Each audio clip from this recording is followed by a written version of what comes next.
नमस्कार। आजाद agriculture coaching Kanpur की तरफ से रसायन विज्ञान के आज कार्बनिक रसायन में देखते हैं। कार्बनिक रसायन की पहचान होती है जिसमें कार्बन, हाइड्रोजन और उनके ऑक्सीय व्युत्पन्नों का अध्ययन किया जाता है, कार्बनिक रसायन कहलाता है। अर्थात हम कह सकते हैं जिसमें कार्बन, हाइड्रोजन और ऑक्सीजन समाहित होते हैं वो कार्बनिक रसायन होती है। कार्बनिक रसायन ये पूछता है कि ये बताए समायवता और सजाती सीढ़ी क्या होती है। तो समायवता क्या होती है, जिसे आइसोमर कहते हैं, आइसोमर कहते हैं।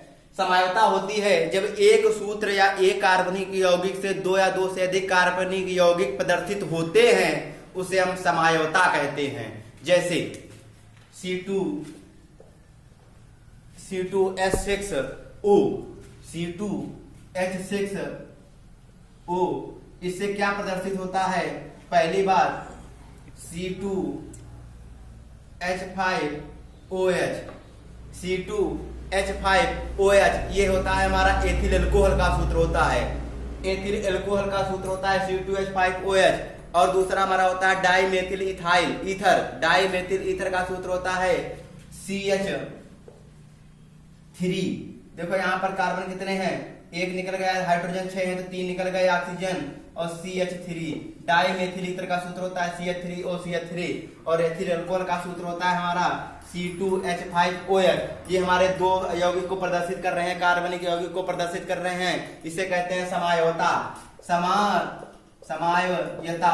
समायवता कहते हैं। ये पूछेगा, ये बताइए सजाती सीढ़ी क्या होता है। जब कार्बन के बढ़ते हुए स्वरूप को हम क्या कहते हैं, जब कार्बनिक यौगिकों को क्या करते हैं, बढ़ते हुए परमाणु भार के क्रम में प्रदर्शित करते हैं, उसे कहते हैं सजाती सीढ़ी। सजाती श्रेणी। इसमें होता है एल्केन,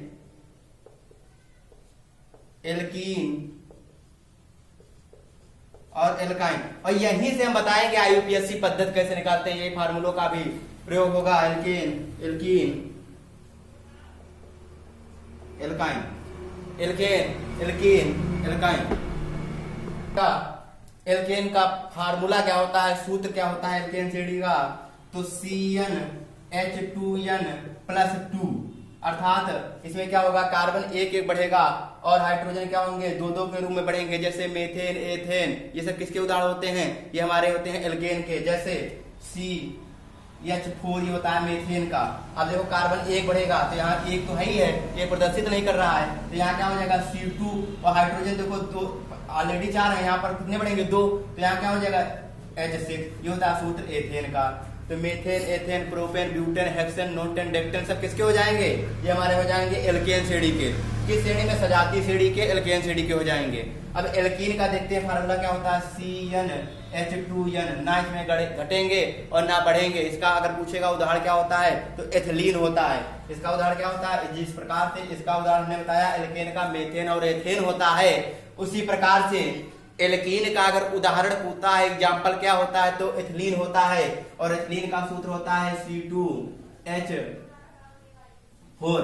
क्या होता है, C2H4 होता है। अगर यहीं पर पूछ देता है एल्काइन का फार्मूला क्या होता है, तो CnH2n-2। अगर इसका पूछ देता है एग्जाम्पल क्या होता है, तो इसका एग्जाम्पल होता है एसिटिलीन होता है, एसिटिलीन। और हर एक क्वेश्चन अभी बताएंगे हम। ये बताएगा कि ये बताइए एथिलीन गैस से क्या बनाया जाता है, तो एथिलीन के बहुलीकरण से पॉलीथीन बनता है। जबकि कच्चे फलों को पकाने में किस गैस का प्रयोग करते हैं, तो हमारे एसिटिलीन। और एसिटिलीन किसके अंतर्गत आता है, तो एल्काइन के अंतर्गत आता है। इसका फार्मूला होता है C2H2। क्योंकि यहाँ पर -2 हो गए तो 2 से घटाएंगे तो कितने आ जाएंगे, 2 ही आएंगे, C2H2 हो जाएंगे।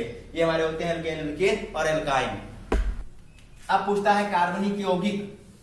कार्बनिक यौगिक क्या होता है, कार्बनिक यौगिक का वर्गीकरण पूछ देता है। तो कार्बनिक यौगिक वे यौगिक होते हैं जिसमें कार्बन उपस्थित रहता है, वो सब कार्बनिक यौगिक होते हैं। और कार्बनिक यौगिक अगर वर्गीकरण पूछता है तो 2 प्रकार के होते हैं। तो पहला होता है एलिफैटिक या खुली कार्बन श्रृंखला वाले यौगिक, और दूसरा होता है चक्रीय या बंद कार्बन श्रृंखला वाले यौगिक। तो एलिफैटिक क्या होते हैं, पहले देख लेते हैं।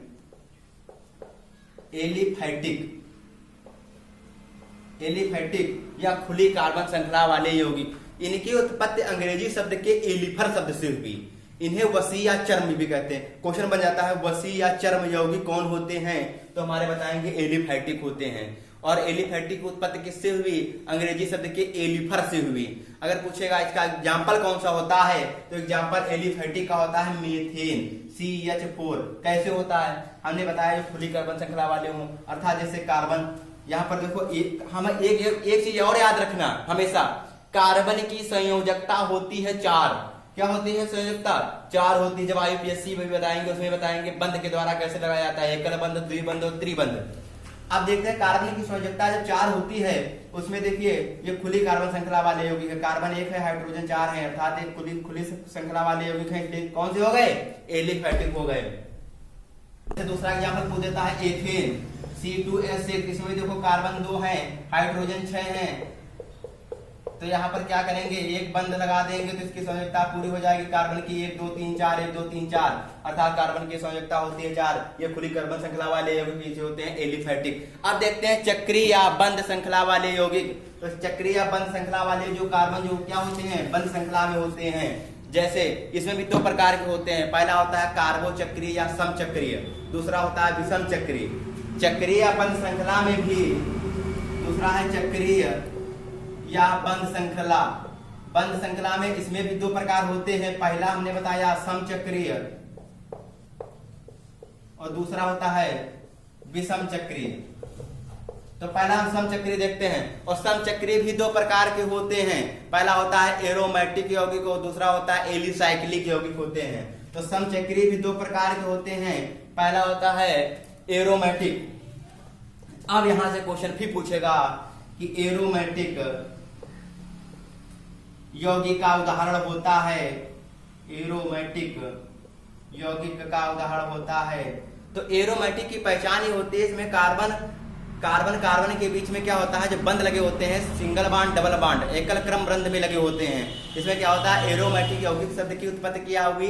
एरोमा शब्द से हुई। इसकी उत्पत्ति किससे हुई? एरोमेटिक की एरोमा से हुई, एरोमा शब्द से हुई। इसमें क्या होता है, विशेष गंध वाले यौगिक होते हैं। कैसे होते हैं ये? विशेष गंध वाले यौगिक होते हैं। इन्हें फिर क्वेश्चन बन जाता है, एरोमेटिक यौगिक को किस नाम से और जानते हैं? तो सौरभीय यौगिक, सौरभीय यौगिक भी कहा जाता है।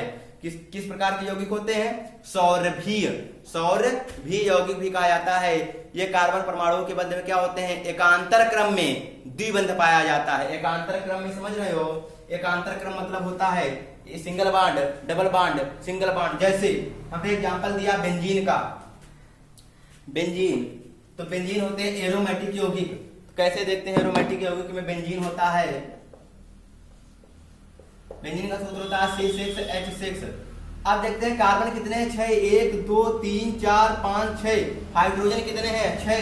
तो 1 2 3 4 5 6। अब हम अगर सिंगल बांड सब में लगा रहे हैं तो क्या इसकी संयोजकता 4 पूरी होगी? हमने कहा था कार्बन की संयोजकता होती है 4, गिन के देखते हैं, 2 3 ही हुए, इसमें भी 3 हुए। तो हमने कहा एकल बंध में लगे, कहीं से भी स्टार्ट कर लेते हैं। तो हम क्या करते हैं, यहाँ पर सिंगल बॉन्ड है तो यहाँ हमने क्या कर दिया, डबल बॉन्ड, यहाँ सिंगल है फिर डबल बॉन्ड, एकांतर क्रम में लगे होते हैं। पहचान होती है कि एरोमेटिक यौगिक जो होते हैं किस क्रम में लगे होते हैं? एकांतर क्रम में लगे होते हैं, फिर सिंगल बॉन्ड फिर डबल बॉन्ड। अब हम गिनकर देखते हैं 4 कार्बन की संयोजकता पूरी हो रही है क्या? तो देखते हैं 1 2 3 4 इसकी भी पूरी हो रही है, 1 2 3 4 इसकी, अर्थात सबकी पूरी कार्बन संयोजकता पूरी हो रही है। तो बेंजीन किस प्रकार का उदाहरण है? तो एरोमेटिक यौगिक है। और एरोमेटिक किसके अंतर्गत आता है? समचक्री के अंतर्गत आता है। और समचक्री किसके अंतर्गत आता है? बंध श्रृंखला वाले यौगिक के अंतर्गत आता है।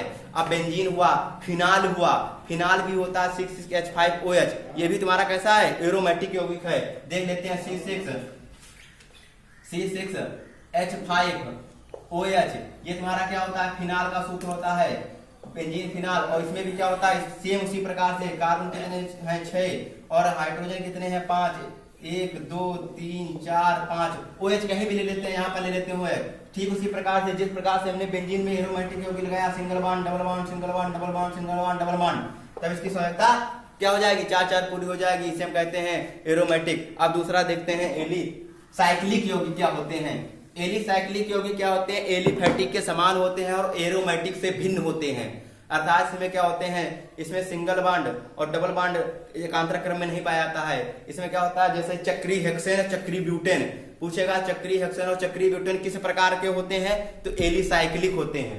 तो पूछेगा एरोमेटिक अगर पूछता है तो बेंजीन फिनाल होता है। एरोमेटिक किसका उदाहरण है? बेंजीन फिनाल का उदाहरण है। अगर पूछता है कि एलिसाइक्लिक किसका उदाहरण है?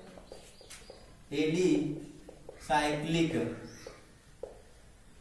तो हम बताएंगे ये किसका उदाहरण है? चक्रीय हेक्सेन और चक्रीय ब्यूटेन का। हम देख लेते हैं चक्रीय हेक्सेन। और चक्रीय हेक्सेन का सूत्र होता है C6H12। C6H12। अब देखिए कार्बन कितने हैं हमारे पास? कार्बन हमारे पास है कितने? 6।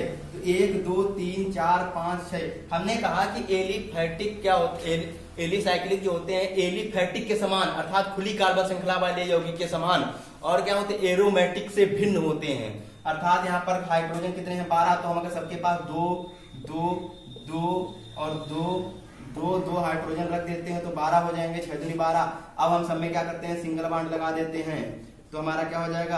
अगर डबल बॉन्ड लगाते हैं तो हमारे एरोमेटिक के समान हो जाते हैं। जबकि हमने कहा क्या एलिफैटिक के समान होते हैं, तो अर्थात खुली कार्बन श्रृंखला वाले यौगिक के समान होते हैं। तो हम देखते हैं सब में 4 4 हैं। हाँ 4 हैं। 1 2 3 4, क्योंकि 2 हाइड्रोजन है तो 2 इसकी मानी जाएगी संयोजकता। 2 3 4 2 3 4, तो कार्बन सबकी संयोजकता क्या हो जाएगी? चक्रीय हेक्सेन और चक्रीय ब्यूटेन। और चक्रीय ब्यूटेन का सूत्र होता है C4H8।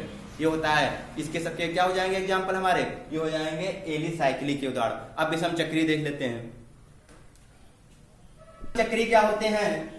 जैसे मैंने बताया था समचक्रीय विषम चक्रीय। विषम चक्रीय क्या होते हैं? विषम चक्रीय की ये पहचान होती है इसमें कार्बन के अतिरिक्त अन्य किसी परमाणु के द्वारा इसकी संयोजकता पूरी कराई जाती है, तो होते हैं विषम चक्रीय। जैसे पिरामिडीन, फ्यूरान, थायोफीन, ये सब क्या होते हैं? विषम चक्रीय। जैसे पिरिडीन। पिरिडीन क्या होता है? पिरिडीन में सूत्र होता है C5H5N। C5H5N। इसमें कार्बन 5 है, तो 1 2 3 4 5। हाइड्रोजन कितने हैं? 5। तो 1 2 3 4 5। तो हम जब लिख लेते हैं इसके अतिरिक्त कोई पूरा कराए, अर्थात यहाँ पर N है तो N आ जाएगा पिरिडीन में। अब हम संयोजकता देख लेते हैं। जब इसकी संयोजकता देखते हैं तो इसमें क्या होता है? 1 2 3। कितनी हो रही है इसकी? 3 हो रही है। इसे हम क्या करेंगे? यहाँ पर अगर हम डबल बॉन्ड लगा दें तो इसकी 4 हो जाएगी। यहाँ पर 1 2 3 4 इसकी पूरी है। 1 2 3, तो यहाँ क्या करते हैं? यहाँ पर 4 हो जाएगी। 1 2 3 4।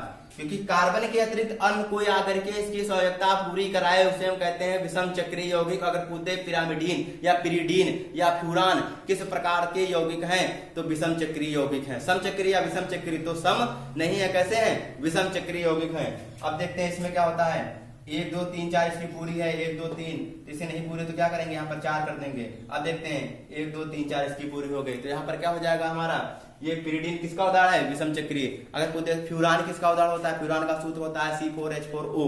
फ्यूरान का सूत्र होता है C4H4O। इसमें क्या होगा? ठीक उसी प्रकार जैसे इसमें पूरी कराया था N, इसमें क्या आ जाएगा? ऑक्सीजन आ जाएगा, इसकी पूरी करा देगा और हमारा क्या हो जाएगा? ये हमारा हो जाएगा पूरा। देख लेते हैं जैसे कार्बन 4 है तो 1 2 3 4, हाइड्रोजन 4 है तो क्या कर देंगे? हम सब पे हाइड्रोजन लगा देंगे फ्यूरान। अब इसके अतिरिक्त ऑक्सीजन आएगा हमारा, तो यहाँ पर क्या करेंगे? अगर डबल बॉन्ड लगा दे यहाँ पर तो इसके 4 हो जाएंगे। 1 2 3 4। और इसमें डबल बॉन्ड लगा दे तो 1 2 3 4। लेकिन यहाँ पर अभी इसकी पूरी नहीं हो रही, तो इसको क्या करेंगे? हम यहाँ पर डबल बॉन्ड लगा दिया तो 1 2 3। अब क्या होगा? 1 2 3 4। और यहाँ पर क्या हो जाएगा? 1 2 3 4। ये हमारे क्या हो गया? एग्जाम्पल हो गया फ्यूरान का, ये भी विषम चक्रीय है। अब देखते हैं पूछता संतृप्त हाइड्रोकार्बन और असंतृप्त हाइड्रोकार्बन क्या होते हैं। तो संतृप्त हाइड्रोकार्बन क्या होते हैं?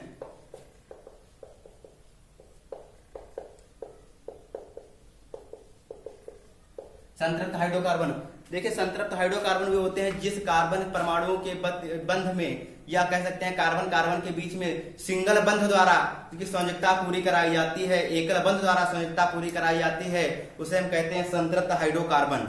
जैसे मेथेन, एथेन, ये सब किसके एग्जाम्पल हैं? ये सब संतृप्त हाइड्रोकार्बन है। या हम ऐसे भी कह सकते हैं एल्केन श्रेणी के जितने भी हमारे उदाहरण आते हैं या एल्केन परिवार के जितने भी सदस्य आते हैं वो सब क्या होते हैं, हमारे संतृप्त हाइड्रोकार्बन होते हैं। और एल्केन का हमने बताया भी सूत्र क्या होता है, CnH2n+2, ये हमारा एल्केन। और एल्केन का हमने बताया मेथेन, एथेन किसके उदाहरण होते हैं, एल्केन। और एल्केन तो कभी ऐसे पूछ देता है कि एल्केन होता है संतृप्त हाइड्रोकार्बन या संतृप्त हाइड्रोकार्बन, किसी प्रकार से भी पूछे क्वेश्चन तो हमारा संतृप्त हाइड्रोकार्बन हो जाएगा। अगर ये पूछ दे कि असंतृप्त हाइड्रोकार्बन क्या होता है, तो जिसमें द्विबंध और त्रिबंध के द्वारा कार्बन की संरचना पूरी कराई जाती है वो होते हैं असंतृप्त हाइड्रोकार्बन। या ऐसे पूछ दे कि ये बताइए कि एल्केन किसमें चला गया, संतृप्त में। एल्केन, इल्कीन और एल्काइन श्रेणी के सदस्य किसमें आते हैं, तो संतृप्त में आते हैं। जैसे हमने कहा एथिलीन और एसिटिलीन, C2H4, C2H2, ये किसके होते हैं, ये होते हैं एल्कीन और एल्काइन के। ये होते हैं एल्कीन और एल्काइन के। एल्कीन और एल्काइन किसमें आता है, संतृप्त हाइड्रोकार्बन में आता है।